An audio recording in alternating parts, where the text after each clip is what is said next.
Welcome to only IAS. स्वागत है आप सभी लोगों का प्रीलिम बूस्टर न्यूज डिस्कशन में। आज 9 मार्च 2022 है, तो चलिए स्टार्ट करते हैं सेशन आज का। जानकारी तेजस 2 के बारे में है, that is hard work beats destiny. Prelims का क्रैश कोर्स है ये। अवेल करने के लिए आपको video.onlyas.in पे जाना होगा। कॉल कर सकते हैं इस नंबर पे जानकारी के लिए, या फिर मेल भी कर सकते हैं। CSAT के लेक्चर्स फ्री मिल जाएंगे अगर आप इस कोर्स को अवेल करते हैं तो चलिए शुरू करते हैं। कन्या शिक्षा प्रवेश उत्सव पहला आर्टिकल है। इंटरनेशनल वुमेन्स डे ऑब्जर्व किया गया है 8 मार्च को। आप लोग इसके बारे में अवेयर हो ही गए होंगे। Ministry of women and child development ने लॉन्च किया एक लैंडमार्क कैंपेन, कन्या शिक्षा प्रवेश उत्सव। मतलब जो बच्चियां हैं उन्हें शिक्षा अच्छे से मिले। अगर उन्हें स्कूल को ड्रॉप कर दिया है तो उन्हें वापस से उसमें लाया जाए।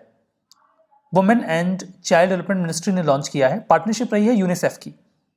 जो स्कीम है वही टारगेट अचीव करेगी जो राइट टू एजुकेशन एक्ट कहता है, bring out of school girls back to the education system. वो बच्चियां जो स्कूल को ड्रॉप कर चुकी हैं उन्हें वापस स्कूलिंग के सिस्टम में लाया जाए। That will be the objective. ये जो एक अम्ब्रेला इनिशिएटिव है, बेटी बचाओ बेटी पढ़ाओ इनिशिएटिव, उसी के तहत आता है। 400 डिस्ट्रिक्ट कवर किए जाएंगे जिनको फंड किया जाएगा बेटी बचाओ बेटी पढ़ाओ स्कीम के तहत ही। अवेयरनेस कैंपेन्स चलाए जाएंगे। ग्रास रूट लेवल पर उनको बताया जाएगा कि बच्चियों को पढ़ाया जाना कितना ज़्यादा ज़रूरी है। सेंसिटाइज करेंगे लोगों को कि एडोलसेंट गर्ल्स जो हैं उन्हें इनरोल करवाया जाए स्कूल में। जो फंडिंग दी जाएगी वो समग्र शिक्षा अभियान के लिए जो फंडिंग दी जाती है उसके ऊपर होगी, उसके बाहर होगी।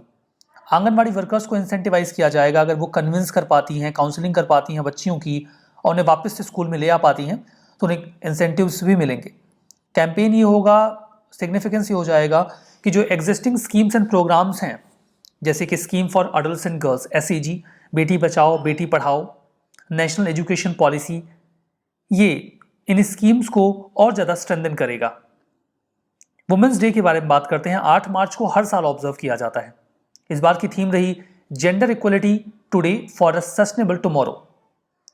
इस बार एक कैंपेन भी चलाया गया, #ब्रेक द बायस, जिसके तहत एक जेंडर इक्वल वर्ड को स्टैब्लिश करने का प्लान बनाया गया। बायसनेस से फ्री, स्टेरियोटाइप्स और डिस्क्रिमिनेशन से फ्री सोसाइटी बनाने पर फोकस किया गया। ये स्टैब्लिश करने की कोशिश की गई कि जो दुनिया है वो डाइवर्स है, इक्विटेबल है और इंक्लूसिव है।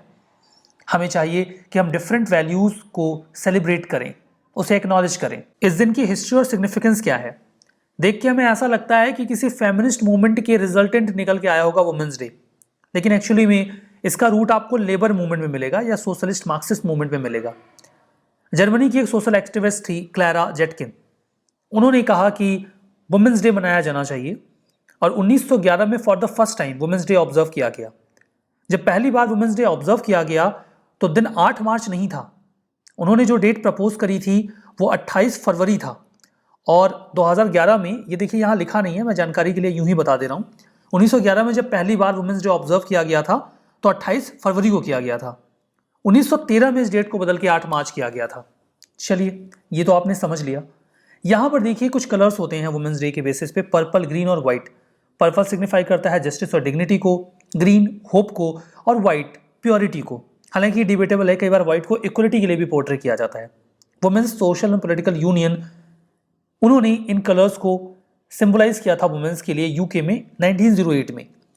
हमारा नेक्स्ट आर्टिकल सावित्रीबाई और ज्योतिराव फुले जी के बारे में है। काफ़ी कंट्रोवर्सी में रहते हैं। महाराष्ट्र के जो गवर्नर हैं भगत सिंह कोश्यारी जी, अभी हमने इसके पहले एक आर्टिकल डिस्कस किया था जहाँ पे उन्होंने जो शिवाजी महाराज हैं उनके गुरु को लेकर कुछ कंट्रोवर्सी कर दी थी।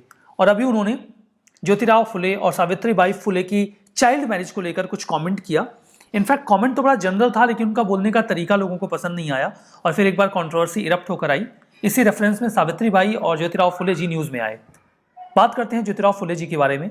1827 में महाराष्ट्र के सतारा डिस्ट्रिक्ट में जन्म हुआ था। महात्मा का टाइटल इनको मिला 11 मई 1888 को। विट्ठल राव कृष्ण जी वांडेकर जी ने ये टाइटल दिया था। कई बार ऐसे प्रश्न आ जाते हैं कि ये टाइटल किसने दिया, डायरेक्टली तो नहीं पूछेंगे, एक स्टेटमेंट दे सकते हैं आपको। महाराष्ट्र के सोशल एक्टिविस्ट थे विट्ठल राव कृष्ण जी वांडेकर, उन्होंने ये टाइटल दिया था। इन्होंने अनटचेबिलिटी कास्ट सिस्टम को इरेडिकेट करने को लेकर, वुमेन के इमेंसिपेशन, एम्पावरमेंट और हिंदू फैमिली में रिफॉर्म को लेकर कई सारे काम किए। 1873 में उन्होंने सत्यशोधक समाज बनाया। इंपॉर्टेंट इंफॉर्मेशन है, सत्यशोधक समाज ज्योतिराव फुले जी के द्वारा 1873 में बनाया गया था। इसका मतलब है society of the seekers of the truth. इन्होंने डिप्रेस क्लासेस के राइट्स को लेकर, कास्ट सिस्टम को छोड़ने को लेकर, रैशनल थिंकिंग को लेकर अपने विचार रखे।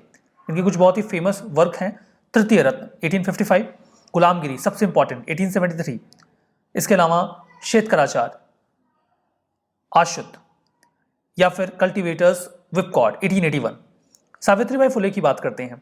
1831 में इनका जन्म हुआ था महाराष्ट्र के नए गांव में। इन इंडिया के first generation of modern feminist में काउंट किया जाता है, क्योंकि उन्होंने वुमेन्स की एजुकेशन को लेकर ब्रिटिश राज के भीतर बहुत सारे काम किए थे। ये कंट्रीब्यूशन नोटवर्दी है। ये पहली फीमेल टीचर बनी इंडिया में 1848 में। इन्होंने गर्ल्स के लिए स्कूल भी खोला अपने हस्बैंड के साथ मिलकर, ज्योतिराव फुले जी के साथ मिलकर। डिस्क्रिमिनेशन को एंड करने को लेकर कास्ट बेस्ड आइडेंटिटी का इन्होंने खुला विरोध किया और ऑर्थोडॉक्स जो सेक्शन है सोसाइटी का, उसका खुलकर विरोध किया। बाल्यता प्रतिबंधक गृह ये इनके द्वारा खोला गया था ताकि प्रेग्नेंट विडोज और रेप विक्टिम्स को या फिर जो बच्चे हैं उनको प्रोटेक्ट करने को लेकर इसका इस्तेमाल किया जा सके एक सेंटर के तौर पे। फुले जी ने एक बहुत इंपॉर्टेंट रोल प्ले किया सत्यशोधक समाज को आगे बढ़ाने को लेकर, अपने जो पति थे उनके साथ मिलकर, ताकि लोअर क्लास जो कास्ट के लोग हैं उनके इक्वल राइट को अचीव किया जा सके। इन्होंने सत्यशोधक मैरिज, जो कि सत्यशोधक समाज का ही एक एक्सटेंशन था, उसे भी स्टार्ट किया। यहाँ पे जो मैरिड कपल्स होते थे वो प्लेज करते थे कि वो एजुकेशन और इक्वलिटी को प्रमोट करेंगे। सावित्रीबाई जी ने 1897 में जो बबोनिक प्लेग के विक्टिम्स थे उनके लिए क्लिनिक भी खोला था। ये वही समय था जब ये प्लेग बहुत बड़े स्तर पे फैल गया था, महाराष्ट्र में काफ़ी ज़्यादा प्रभाव था इसका। बाल हत्या प्रतिबंधक गृह को भी ओपन किया गया था इनके द्वारा, और इनके ऑनर में ही यूनिवर्सिटी ऑफ पुणे का 2015 में नाम बदल के सावित्रीबाई फुले यूनिवर्सिटी रख दिया गया। इस टॉपिक पे प्रश्न पूछा गया है 2016 में। साधारण सा प्रश्न था कि सत्यशोधक समाज ऑर्गेनाइज किया गया था किस फॉर्म में, तो ये एक एंटी कास्ट मूवमेंट था महाराष्ट्र का। So C was the correct answer. तो इस नेचर के प्रश्न आते हैं, तैयारी रहनी चाहिए आपकी। Donate a pension initiative, ministry of labour and employment ने लॉन्च किया डोनेट अ पेंशन स्कीम प्रधानमंत्री श्रम योगी मानधन स्कीम के हिस्से के तौर पे। डोनेट अ पेंशन स्कीम में होता क्या है कि जो एक व्यक्ति जो जॉब में है वो एक हिस्सा इस पेंशन के लिए पे करता है और एक हिस्सा गवर्नमेंट पे करती है। तो यहाँ पे उनसे ये कहा जा रहा है कि आप अपने इमीडिएट सपोर्ट स्टाफ को, जैसे कि डोमेस्टिक वर्कर हो सकते हैं, driver, helper, care givers, nurses या कोई भी जो आपके आसपास काम कर रहा है, आप एक साल की अपनी जो प्रीमियम आप पे करोगे अपनी पेंशन के लिए, वो आप उनको कंट्रीब्यूट कर दो। तो जैसे ये जो पेंशन स्कीम होती है इसमें 660 रुपए से लेकर 2400 रुपए पर एनम के बेसिस पे कोई व्यक्ति पे करता है अपना हिस्सा, तो वो आप उस व्यक्ति को कंट्रीब्यूट कर दो कि हम आपको दे रहे हैं, डोनेट कर दो अपनी पेंशन का एक हिस्सा। इसे आप मानधन.in या फिर कॉमन सर्विस सेंटर के माध्यम से पे कर सकते हैं। एक साल से ज्यादा समय काल भी दिया जा सकता है। खैर, एक साल कम से कम देना ही है अगर कोई देना चाहता है तो, डोनेट करना चाहता है तो। अब हम बात करते हैं प्रधानमंत्री श्रम योगी मानधन स्कीम के बारे में। इसमें देखिए 50-50 वॉलंटरी बेसिस पे काइंड ऑफ पेंशन स्कीम है। एज स्पेसिफिक कंट्रीब्यूशन होते हैं, ministry of labour and employment इसे ओवरसी करता है, देखता है। जैसे जो अनऑर्गेनाइज सेक्टर में है उनमें 18 से 40 वर्ष के लोग इसमें हिस्सा ले सकते हैं, मतलब 40 साल के ऊपर के लोग इसका हिस्सा नहीं बन सकते। उन्हें 660 से 2400 रुपए अपनी एज के अकॉर्डिंग पे करना होता है प्रीमियम के तौर पे। लेकिन ये जरूरी है कि जो भी लोग इस पेंशन स्कीम को ले रहे हैं वो न्यू पेंशन स्कीम का हिस्सा नहीं होने चाहिए, ESIC या फिर EPFO का हिस्सा नहीं होने चाहिए, और वो इनकम टैक्स पेयर नहीं होने चाहिए। अगर वो ऐसे हैं तो इस स्कीम का हिस्सा नहीं बन सकते। जब उनकी 60 साल की उम्र पूरी हो जाएगी तब उन्हें 3000 रुपए पर मंथ के बेसिस पे पेंशन मिलने लग जाएगी। और जो अनऑर्गेनाइज सेक्टर के लोग हैं वो भी इसका हिस्सा बन सकते हैं, गिवन दैट उनकी जो मंथली इनकम है वो 15,000 रुपए से कम हो। हमारा next article side channel attack के बारे में है। जो डिवाइसेस होती है ना हमारे आसपास, वो कई तरीके की इंफॉर्मेशन ऐसी रिलीज करती रहती हैं जिसके बारे में हमें और आपको बिल्कुल नहीं पता। वो हमारे काम की भी नहीं होती, लेकिन हैकर्स के काम की होती हैं और उन्हें उन इंफॉर्मेशंस के बारे में पता होता है। उन इंफॉर्मेशंस को एक्सेस करके वो अटैक कर सकते हैं किसी हार्डवेयर डिवाइस को। आपने अभी तक ये सुना होगा कि आपके पास एक कोई स्पैम मेल आता है, आप उसे ओपन कर देते हो तो आपकी डिवाइस कॉम्प्रोमाइज हो जाती है। यहां पर बेसिकली आपके डिवाइस के प्रोग्राम को या सॉफ्टवेयर को डायरेक्टली हिट किया जा रहा है, लेकिन साइड चैनल अटैक में ऐसा नहीं होता।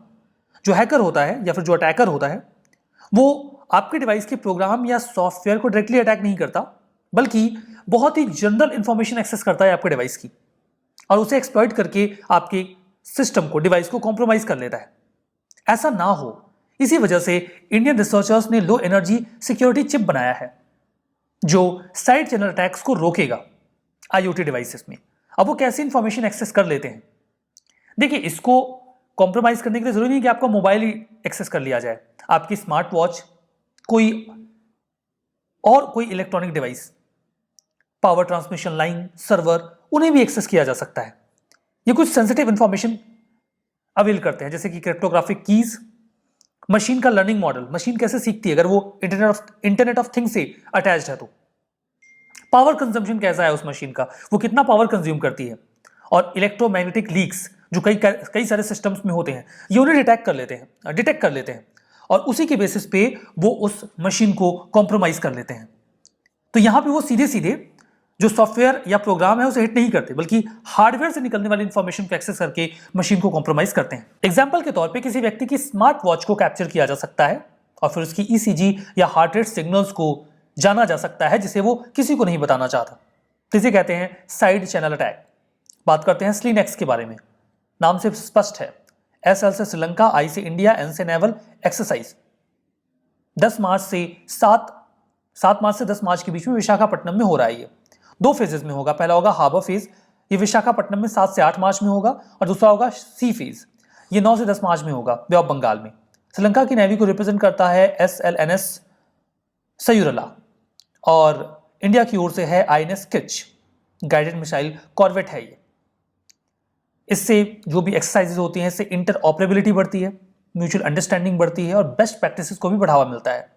स्लीनेक्स यानी कि जो हमारी एक्सरसाइज है, ये नेबरहुड फर्स्ट पॉलिसी का हिस्सा है, और जो हमारे PM का विजन है security and growth for all in region यानी कि सागर, उसका भी हिस्सा है। एक्सरसाइजेस से पहले प्रश्न पूछे जा चुके हैं।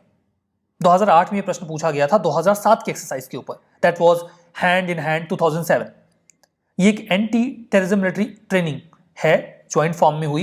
इंडियन आर्मी के ऑफिसर्स रहे और किस देश के आर्मी के ऑफिसर्स इसमें शामिल रहे? ऑप्शंस चाइना, जापान, रशिया और USA थे। सही जवाब इसका चाइना था। तो मतलब इस प्रकार के प्रश्न पूछे जाते हैं। हमारा next article the fort of Halebidu के बारे में है। हिस्टोरिक फोर्टिफिकेशन जो हुआ करता था इस सिटी का, उसका एक हिस्सा अभी हाल ही में डेमोलिश किया गया एक रोड बनाने के लिए।